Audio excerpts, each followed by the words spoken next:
গাজীপুর সদর উপজেলার কারখানা বাজার ও ইসলামপুরে ফসলের জমি কেটে পরিবেশ ধ্বংস করছেন কতিপয় সিন্ডিকেট, যার মূল হোতা কাউলুতিয়ার বিএনপি নেতা নাজমুল ও মনির বলে জানা যায়। তবে বিএনপির নাম ভাঙিয়ে এরকম কর্মযজ্ঞে লিপ্ত হয়েছেন তথাকথিত নেতারা।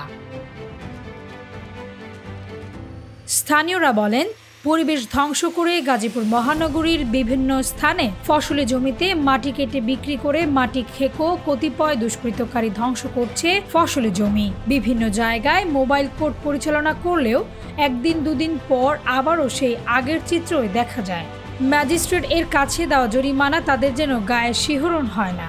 আবার এই অবৈধ ব্যবসায়ীদের বিরুদ্ধে কথা বললে নানাভাবে হুমকি ও হেনস্থা করেন বলে অভিযোগ স্থানীয়দের।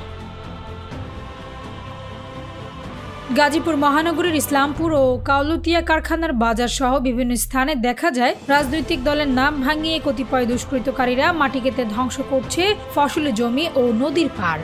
কাউলুতিয়ার নাজমুল কবির, আলমগীর সহ আরও কতিপয় ব্যক্তি এই মাটি কাটার সঙ্গে যুক্ত বলে জানা যায়।